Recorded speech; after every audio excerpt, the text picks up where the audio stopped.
Alors, bonjour à tous.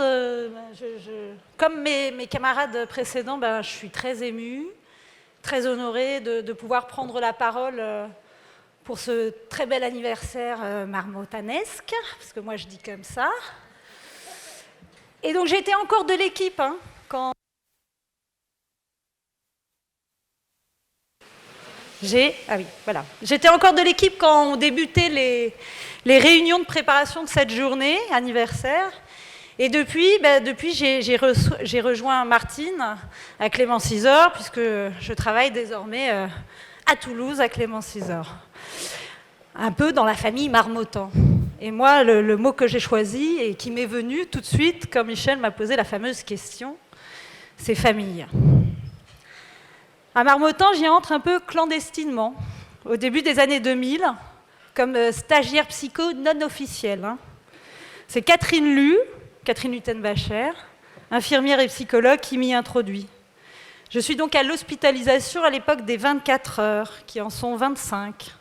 La dernière heure étant consacrée aux transmissions entre les équipes. Les 24 heures où, à chaque jour, suffit sa peine. Une temporalité qui permet de comprendre la journée d'une personne hospitalisée en sevrage, souvent mal. Ça permet de comprendre ses états, ses humeurs qui vont varier en fonction des ambiances, des traitements, des manifestations du manque, du menu de la cantine, des interactions avec les personnes autour de lui, etc. etc. Les 24 heures, et Elisabeth en parlait aussi, les 24 heures et leur 5e repas. Chorizo grillé et verre de vin, où chacun se racontait ses éprouvés, ses ressentis. On n'était pas toujours d'accord, ça a déjà été dit.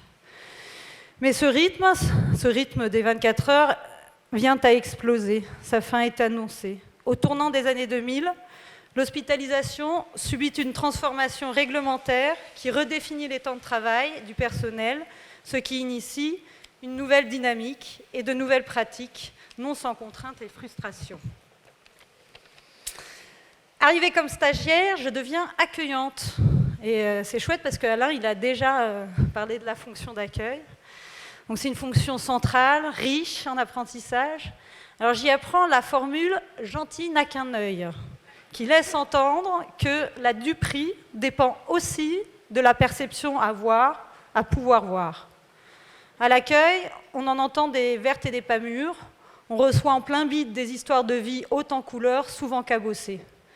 Et puis on oriente, soit ailleurs, soit vers un psychiatre avec lequel on sent que ça devrait bien passer et qui deviendra le référent de la personne. Accueillir à Marmottan, c'est faire l'éponge émotionnelle d'un moment particulier dans le parcours d'une personne en souffrance. Souvent, cette rencontre reste comme un repère dans le discours des gens, des clients.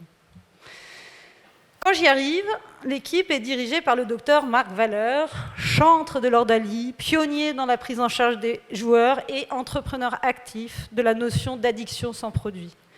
Et c'est autour de l'accueil des joueurs que j'en viens à exercer mon métier. Me voici à un poste ô combien convoité de psychologue à Marmottan.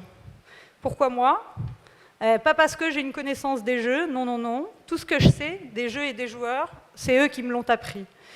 Non, moi je suis venue à Marmottan pour l'expérience drogue, et donc je n'y connaissais rien. Pourquoi moi ? Sans doute parce que je suis là, un élément familier de cette institution.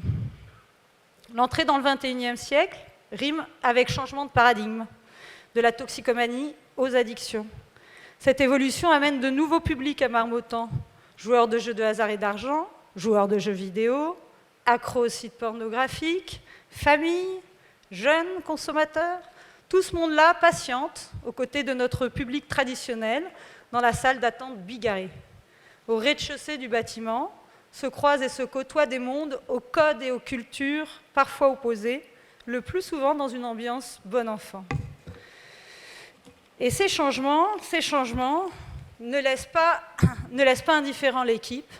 De nombreuses interrogations émergent. Que faire d'un joueur de jeux de hasard et d'argent à l'hospitalisation ? Le toxico est de gauche, mais le joueur serait-il de droite ? Bref, on s'interroge. Et pour faire court, on se demande qui sont les clients de Marmottan. Pour ce qui me concerne, l'accompagnement des joueurs de jeux vidéo va particulièrement marquer mon passage. En 2008, nous, quelques cliniciens et une documentaliste exceptionnelle, Aurélie Wellenstein, créons la Guilde. Ouais!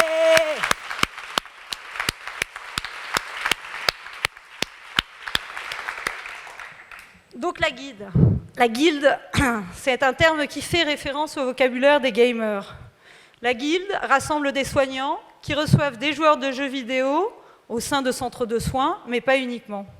D'emblée, ces accueils impliquent une question qui agitera pas mal de polémiques. Existe-t-il une addiction aux jeux vidéo? La Guilde est le lieu de cette réflexion où ensemble nous partageons, à propos de ces situations qui représentent toujours une faible proportion de la file active des centres où nous exerçons, mais qui passionnent les médias. La Guilde, c'est un réseau sans structure hiérarchique ni administrative, même si ses principaux activistes constituent le noyau dur. Et surtout, je le redis, Aurélie assure l'organisation de ces rencontres autour de présentations de situations qui sont la moelle de nos échanges. Se construit donc peu à peu une clinique spécifique dans laquelle la place de la famille vient réinterroger le cadre institutionnel. Pour moi, c'est la part de rêve, celle qui permet de soutenir un quotidien auprès des clients, un quotidien souvent effréné. Vous travaillez à la chaîne, me dira une patiente institutionnelle.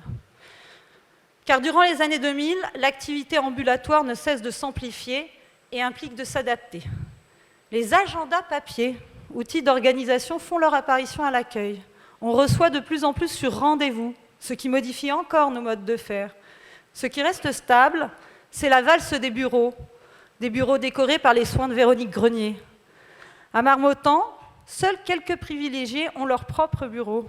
Les autres, dont je suis, vont de l'un à l'autre et sans indication peuvent frapper et entrer dans un bureau déjà occupé, parfois interrompant un moment de grande intimité. Cet inconfort, car c'en est un, est compensé par l'ambiance de ruche. C'est une expression que me confie une joueuse de casino de 70 ans. Ici, c'est la ruche. Et qui rend compte de la frénésie. Ça descend, ça rit, ça parle, ça réclame, ça râle, ça pleure. C'est le secrétariat, c'est le centre névralgique. 3 téléphones, 3 secrétaires, un pauvre placard où mettre ses affaires. Et peu à peu, des dossiers, des dizaines et des dizaines de dossiers classés par référent. Ainsi, tandis que la transition numérique s'opère, Marmottan investit dans le papier. Et l'hôpital mère, Perret-Vaucluse, nous équipe d'ordinateurs qui resteront longtemps inutilisés, notamment dans les bureaux. Mais revenons au mot famille, au mot retenu, spontanément venu. Les familles, elles n'ont pas toujours été bienvenues dans le centre marmottanesque. Accueillies du bout des dents, désignées comme responsables du mal-être de leur enfant pendant longtemps, leur place évolue, notamment avec l'arrivée des consultations jeunes consommateurs, qui inclut l'accueil des parents. Mais le simple décret d'ouvrir à l'entourage est insuffisant. Pour faire évoluer les imaginaires, un travail de supervision intitulé « Quand les enfants deviennent des extraterrestres pour leurs parents », formule d'Olive que Mario avait repris. Voilà. Donc un projet éco-construit avec une équipe de systémique qui va nous accompagner pour réfléchir à ces nouvelles pratiques. Et je crois que ce projet, il illustre un peu la méthodo marmottanesque. C'est partir de l'empirique, c'est bien ça, cette notion d'expérimental, essayer des propositions et élaborer à partir de ces expériences, sans en faire des généralités, mais plutôt se donner des repères clairs qui peuvent être compris et transmis à tous et par tous. Je crois que je vais en venir à la conclusion. C'est un peu brouillon. Voilà. Marmottan est pour beaucoup d'entre nous, intervenants et clients, une famille, un clan, en ce sens qu'il est toujours là. Pas de famille sans fête, c'est pour ça qu'on est tous rassemblés aujourd'hui, car c'est aussi dans ces moments-là, en marge, que se construit la connivence nécessaire pour que, dans les moments de débordement, ça tient. Merci à tous et bonne journée.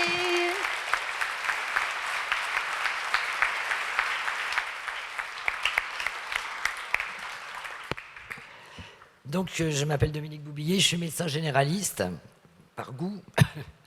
Et j'ai eu la chance de rencontrer Marmottan pratiquement aux sorties de mes études. De médecine, je précise. Donc, Marmottan, en gros, un hôpital en briques rouges dans le 17e. Beaucoup, au fil du temps, ont cru que c'était à la campagne, d'ailleurs. Alors qu'Olivenstein, pour les intimes, ça vous avez compris, et pour son équipe surtout, a toujours prôné les beaux quartiers pour l'accueil des plus marginaux. Mettre l'ascenseur à hauteur de l'usager sera repris plus tard avec les notions de bas seuil et de haut seuil. Marmottan, c'est bien évidemment le professeur Olivenstein, je ne vais pas m'étendre, père fondateur et charismatique de ce lieu de soins unique dans l'après-68 et qui a réussi à pérenniser ce monument de l'antipsychiatrie. Mais c'est aussi une équipe exceptionnelle avec ses accueillants, ses secrétaires, ses travailleurs sociaux, ses infirmiers, ses ASH, ses psychologues et ses médecins, généralistes ou psychiatres, qui tout au long de ce demi-siècle ont fait tourner la baraque de jour comme de nuit, sans aucune fermeture, contre vents et marées, et quelles que soient les difficultés institutionnelles, administratives ou politiques. Garder le cap, comme dans la navigation à haute mer, voire parfois en eau trouble, d'un accueil inconditionnel, du respect de l'autre et de ses différences, reconnaître le plaisir qu'apportent les drogues et accompagner de la lune de miel à la souffrance du manque ou de l'exclusion. Ne pas juger, travailler sur notre part d'humanité commune. Il faut du courage et de l'empathie pour réussir cette rencontre d'un individu, d'un intervenant, à un moment socio-culturel donné, que ce soit à l'accueil, à l'hospitalisation ou en médecine générale. Comme le disait un collègue psychiatre, quand on arrive à fidéliser une clientèle de toxicos, nous les appelons aujourd'hui usagers, tout en gardant le mot client, on peut fidéliser n'importe quelle clientèle. Arrivé à Marmottan, au début des années 80, j'ai eu la chance de travailler dans tous les lieux de l'institution. Un mot pour définir Marmottan, me disait Michel Hautefeuille pour préparer cette journée, et j'ai répondu expérimental, avec en arrière-pensée Jimi Hendrix Experience, synonyme aventure, et donc je vais vous parler de mon aventure marmottanesque. C'est quand on va trop loin que ça coupe. Voilà.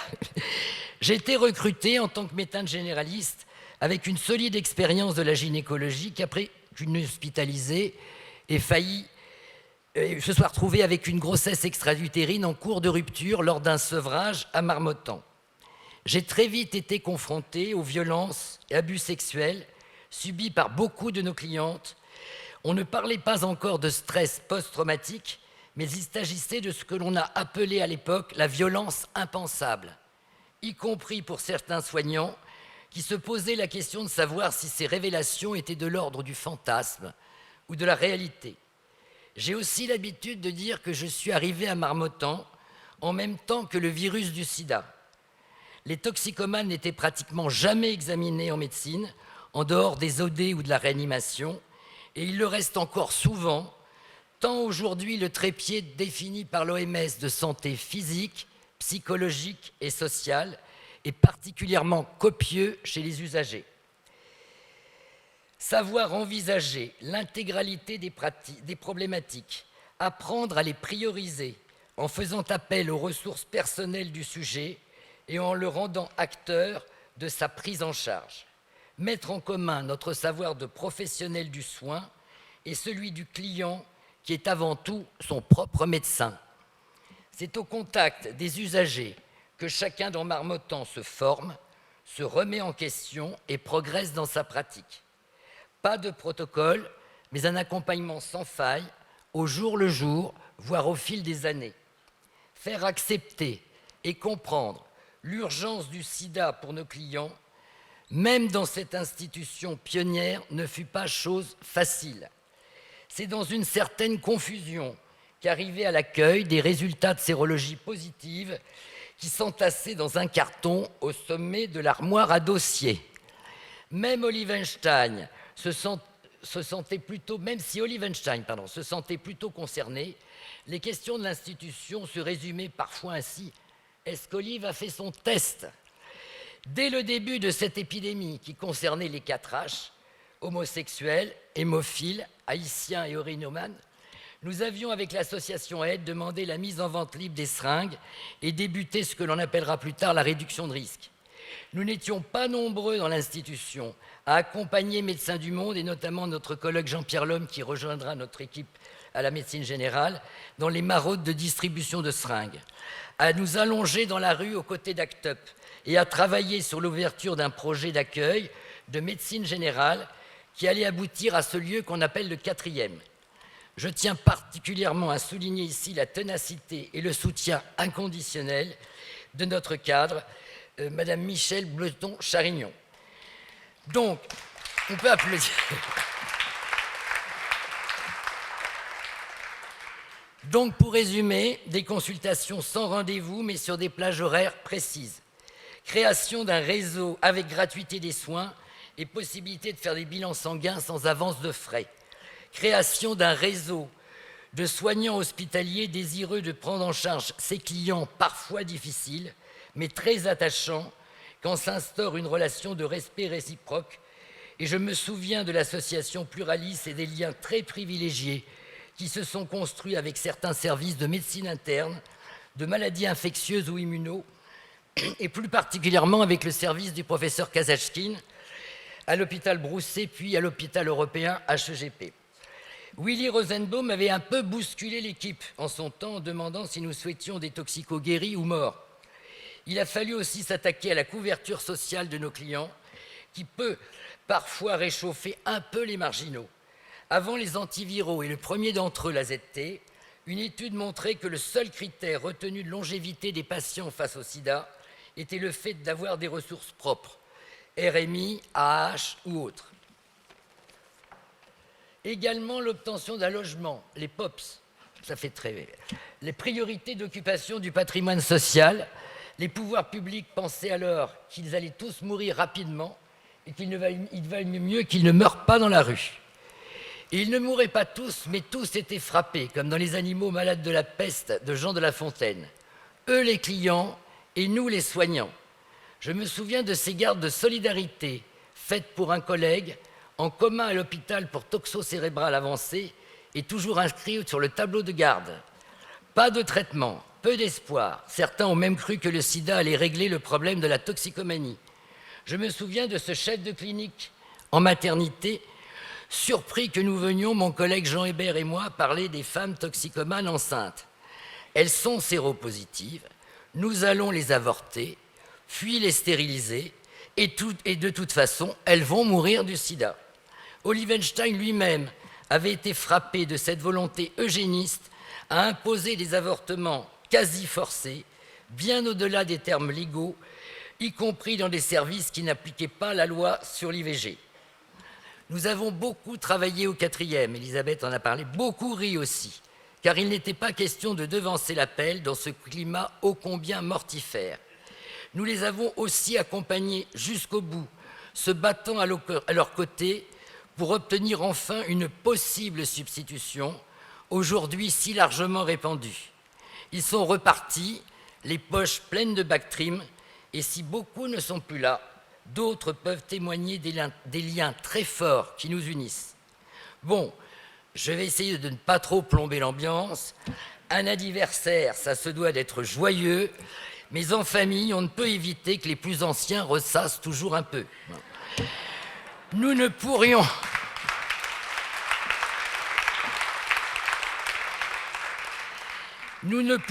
envisager actuellement sans la médecine générale comme outil complémentaire et indispensable de la prise en charge institutionnelle.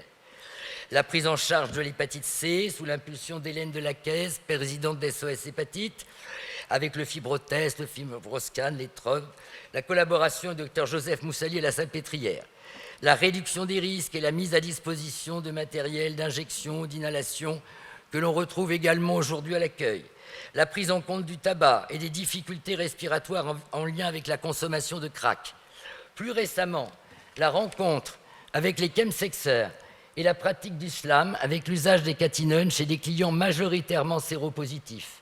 le difficile apprentissage de la réduction de risque et la prise en charge de soins infirmiers complexes liés aux multiples injections. Quand on parle de Marmottan, on ajoute régulièrement le modèle de soins français. Durant ce demi-siècle, l'institution fut un formidable incubateur pour beaucoup d'entre nous qui ont exporté cette prise en charge et créé des structures comme la thérapie familiale, l'accueil mère-enfant, les salles de consommation à moindre risque, ouvert des structures en région parisienne, en province, voire parfois à l'international. Moi, j'ai eu la chance de rester et de pouvoir réaliser mon projet sur place. Quand le ministre de l'Intérieur, c'était ma conclusion, répète à l'envi son slogan scato « La drogue, c'est de la merde », j'ai envie de lui répondre comme Cyrano de Bergerac, c'est un peu court, jeune homme. La drogue, ça a toujours existé. Et au-delà de la recherche du plaisir, ça offre un beau kaléidoscope au miroir brisé, voire au miroir aux alouettes. De dire cela, c'est déjà considéré comme du prosélytisme. Mais n'oublions pas que la France reste un pays très en retard sur les politiques publiques en matière d'addiction, de réduction de risque, de soins et de pénalisation. Tout ce budget lié à la répression pourrait être bien mieux employé dans le domaine de la prévention, du soin, voire de la lutte contre le terrorisme ou des violences faites aux femmes. Donc, je terminerai en souhaitant longue vie à Marmottan, à ses soignants et surtout à nos clients. Merci.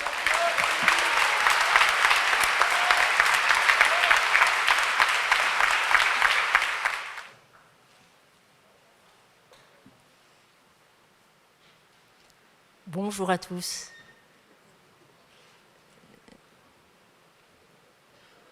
Donc, moi, je suis Florence Vorspan. J'étais... Oui, très bien. Ça marche. Donc, je suis très honorée d'avoir été invitée par Michel Hautefeuille à venir vous parler pour ses 50 ans de Marmottan. Alors, aujourd'hui, je suis professeure d'addictologie à l'Université de Paris. Responsable d'une unité INSERM d'un groupe de travail sur les addictions dont je vais vous parler un petit peu. Et c'est vrai que mon passage à Marmottan a été plutôt plus court que les figures historiques qui se sont exprimées avant moi. Mais néanmoins, j'avais envie de partager un mot avec vous, qui était le mot personnalité. Et je vous en dirai voilà, ce que j'ai ressenti moi aussi en passant à Marmottan, et puis comment ça a pu rester dans un coin de ma tête et inspirer un certain nombre de choses que je fais maintenant. Donc je vous disais, je suis psychiatre, alors addictologue, professeur d'addictologie, maintenant ça existe dans les universités françaises. Et donc je venais déjà, quand je suis arrivée comme interne, Michel me demandait mais quand est-ce que c'était ? C'était en 2001. 2001, ça fait quand même 20 ans. Donc ça fait 20 ans. Et donc j'ai fait un semestre d'internat de psychiatrie à Marmottan. Et puis je suis restée toute l'année suivante, puisque c'est une année dans laquelle j'étais déjà engagée dans un DEA, donc un diplôme de formation à la recherche en pharmacologie. Mais je venais faire des gardes à Marmottan, parce que j'en avais fait pendant le semestre précédent, et que c'était une clinique qui me plaisait. Et puis accessoirement, ça m'a aidé à financer cette année de DEA. Alors, je venais déjà de semestre précédent, qui était à l'hôpital Fernand-Vidal, qui est l'endroit où je travaille maintenant. Je travaille à l'hôpital Fernand-Vidal. J'ai été déjà passée comme interne à Fernand-Vidal avant de venir à Marmottan, et j'y suis retournée après. C'est vraiment, on va dire, ma maison. Et Fernand-Vidal, vous savez, c'est près de la gare du Nord, donc on a aussi un public voilà, qu'on partage avec un certain nombre d'autres acteurs du territoire de santé qui sont là aussi dans la salle aujourd'hui et que je salue. Et donc Fernand-Vidal, les locaux sont un peu vieillots. Et bon, on est content parce que vu de chez nous, Marmottan, c'est aussi un peu vieillot. En tout cas, ça l'était avant les travaux. Donc on se dit, on partage un peu un certain nombre de choses. Donc on partage évidemment les patients, qu'on ne voit pas forcément au même moment et pas forcément pour les mêmes choses. Et ce que j'ai beaucoup apprécié à Marmottan, c'est qu'en fait, c'est un lieu de soins qui a beaucoup de personnalité. Et donc, il y avait des choses très étonnantes quand on arrive comme interne de psychiatrie avec une formation plutôt médicale, plutôt pharmacologique, avec le souhait de développer des traitements médicamenteux pour aider à la prise en charge des addictions, c'est que finalement, Marmottan avait un modèle assumé qui était assez différent. Alors quand je suis arrivée, moi, en 2001, il y avait quand même, bien sûr, des prescriptions de traitement de substitution, il y avait des dossiers médicaux qui, à ce qu'on m'a dit, ça n'avait pas toujours été le cas. Donc il y avait quand même des choses qui finalement se rapprochaient et les grandes oppositions historiques étaient peut-être déjà derrière nous. Mais néanmoins, je trouve que Marmottan gardait de façon assumée sa personnalité comme lieu de soins, qui était d'abord la personnalité des professionnels qui y travaillaient. Alors, les accueillants, bien sûr, à qui on ne peut pas raconter n'importe quoi, parce qu'ils avaient leur propre expérience aussi, les infirmiers, les psychologues, les travailleurs sociaux, les médecins, bien sûr, et puis une offre de soins très différenciée, qui était l'hospitalisation quand même, avec des choses qui, encore une fois, étaient très explicitées, des choses assez symboliques, on passait la ligne rouge. Et ce que moi j'appelle les patients, mais donc les clients, il y avait aussi ce terme de client, les clients savaient qu'ils s'engageaient aussi à une forme de franchissement et aussi de renoncement à un certain nombre de choses, et donc ce n'était pas un service d'hospitalisation classique dans lequel on peut avoir des permissions, des visites, c'était vraiment un engagement aussi pour eux de venir pour faire leur sevrage à Marmottan. Et donc cette personnalité assumée du système de soins permettait aussi d'avoir une offre de soins pour des usagers qui ne se reconnaissaient pas ou ne pouvaient pas facilement s'intégrer dans l'offre de soins un peu hospitalière classique. Et c'est pour ça que j'aime bien ce côté de dire que c'était finalement une rencontre entre deux types de personnalités. Et les patients... avec le profil de Marmottan, quand nous on les rencontre dans des structures de soins plus classiques, on leur dit ça va pas bien marcher, vous savez, avec nous, donc allez plutôt à Marmottan. Et de la même façon, Marmottan, quand ils ont des patients pour lesquels on attend par exemple des complications médicales particulières lors des sevrages, des patients avec des dépendances à l'alcool importantes, etc., ils sont aussi capables de nous les adresser.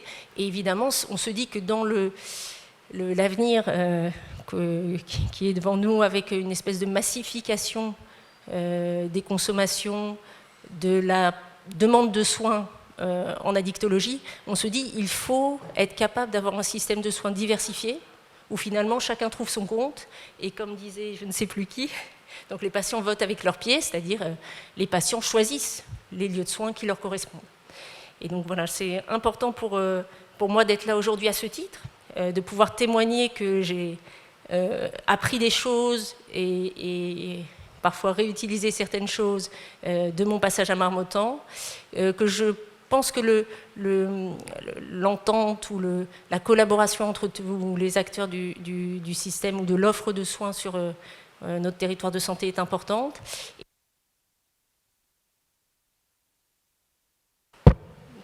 Quand il s'est agi pour moi de candidater pour un financement de FHU, donc c'est les fédérations hospitalo-universitaires, c'est un appel d'offres qui est sorti en 2019 de l'assistance publique hôpitaux de Paris et des universités pour financer des fédérations de recherche toutes thématiques. Donc c'était un appel d'offres concurrentiel dans lequel ont été lauréats de la pédiatrie, de l'infectiologie, voilà. Et donc moi j'ai porté un projet qui rassemblait ou qui permettait à des acteurs de la recherche en addictologie de se fédérer, mais c'est un projet dans lequel on a des services de l'assistance publique hôpitaux de Paris, des services de la GHU Paris Neurosciences, dont Marmottan, des équipes médico-sociales qui gèrent des XAPA et des CARUD, et des équipes de recherche, on va dire, fondamentales, donc qui ont des modèles animaux, des modèles cellulaires, etc., qui sont très spécialisées dans la recherche sur les addictions, et puis 2 équipes aussi, ou groupes de recherche en sociologie. Donc l'idée, c'est vraiment que tous ensemble, on puisse construire des projets qui répondent aux attentes et aux demandes des personnes qu'on rencontre dans nos différentes structures de soins, et puis surtout se regrouper pour avoir la capacité d'être suffisamment grand pour conduire des projets de recherche qui après impacteront les soins et apporteront des thérapeutiques, qu'elles soient médicamenteuses ou psychologiques, qui répondent aux questions du moment. Et vous le savez, enfin vous vous doutez qu'une des questions clés qui nous anime en ce moment, c'est la dépendance au crack. Et on a des projets qui ont été financés ensuite parce qu'on était tous ensemble, par l'ANR notamment cette année, donc l'Agence nationale de la recherche, pour essayer de développer des traitements médicamenteux innovants dans la dépendance au crack. Donc ça, c'est possible parce qu'on est ensemble, ça c'est possible parce qu'on rencontre peut-être des patients à des moments différents et qu'on est capable de retranscrire leurs besoins sous forme de questions de recherche et que j'espère tous ensemble, on réussira à mener à bien.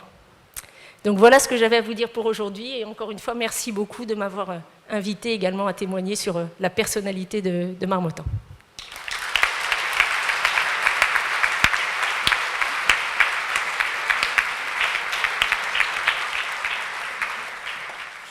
Aram Kafsian, je suis psychiatre, j'ai travaillé à Marmottan une douzaine d'années, je dirais, à peu près.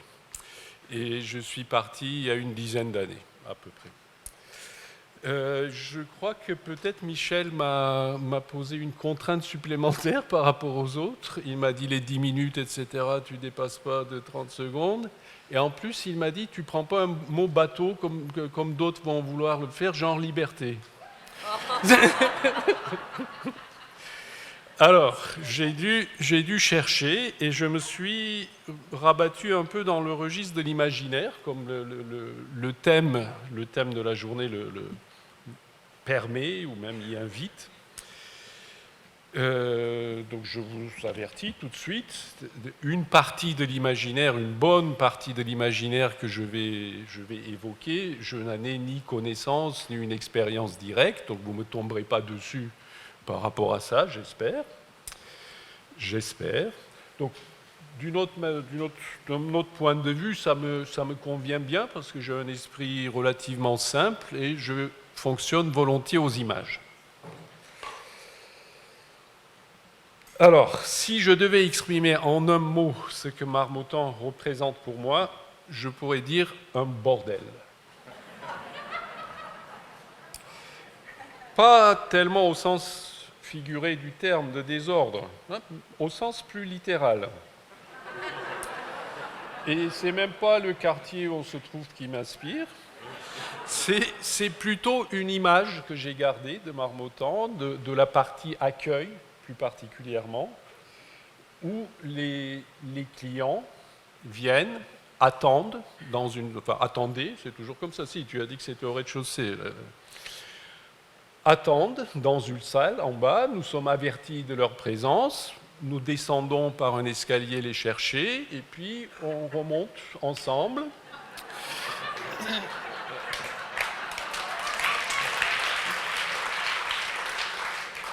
Pour chercher non pas une chambre, mais un soi-disant bureau.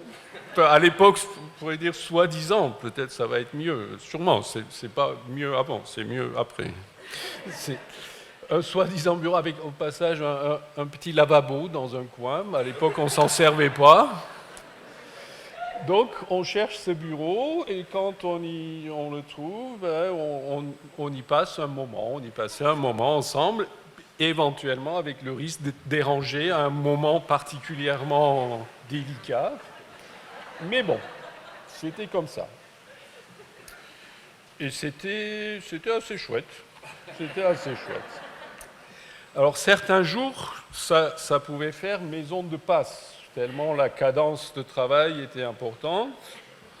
Et j'ai quelques souvenirs de Claudie me dire à la fin de la journée, Aram, t'as pas débandé de toute l'après-midi. Je me demande même si elle ne me l'a pas dit quelquefois de toute la journée.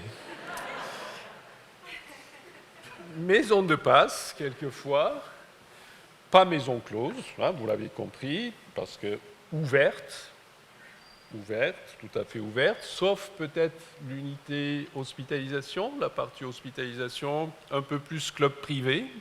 Hein, engagement, parrainage pour pouvoir entrer, tout ça. Mais quand même, toujours maison de tolérance. Toujours. Si on entend ce mot dans le sens d'ouverture d'esprit, acceptation de l'autre tel qu'il est ou elle est, clientèle plutôt masculine, hein, il plutôt, et permission de liberté, comme disait Olive. Maison de plaisir aussi, parce qu'on n'y pouvait pas en parler et en trouver. Beaucoup de mes prédécesseurs là, ici, l'ont dit, on pouvait en trouver en tant que client, j'espère, et en tant que travailleur aussi. Mais pas n'importe comment, quand même. Hein. Genre pas dans les toilettes avec une paille, une seringue. Non, ça, non, pas n'importe comment. Bon, finalement, moi je trouve que ce qui est important, ce n'est pas tellement le décor, le cadre, pourrait-on dire. Bordel au sens étymologique de cabane en planche, ou lupanar de luxe. Je n'ai pas encore visité les nouveaux locaux. Hein. Il y a sûrement de l'amélioration, c'est peut-être plus adéquat au quartier luxueux. Mais pour moi, le plus important, c'est ce qui se passe dans le décor. Alors donc, si je devais essayer de dire en un mot ce que Marmottan m'a apporté ou ce que j'y ai appris, ben, je vais dire la prostitution.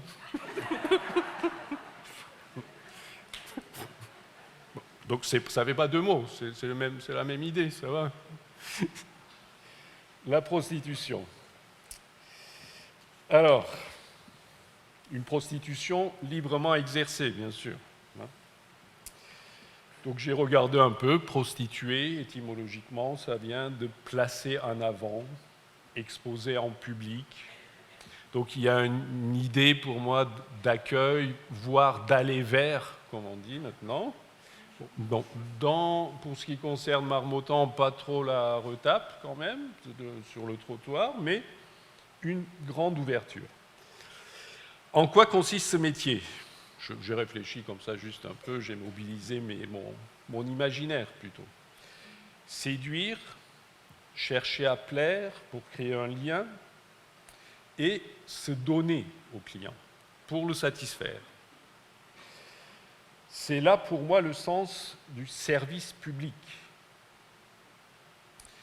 On disait du reste fille publique. Ça serait garçon pour moi, mais c'est pas très simple. Ce qu'il y a de particulier là, c'est qu'il s'agirait de se montrer, de se donner dans sa nudité, son intimité affective, émotionnelle, sa sincérité. Il en va pour moi de la qualité du travail. C'est un métier ou un art, pourrais-je dire, avec mon imaginaire un peu démodé, dans lequel l'instrument c'est soi-même et dont l'exercice nécessite, contrairement à une certaine vision morale, de grandes vertus, telles que la générosité, l'éthique, la patience. Beaucoup d'entre vous ont fait allusion à ces notions. Le dévouement, l'attention, le discernement aussi, le tact et la précision.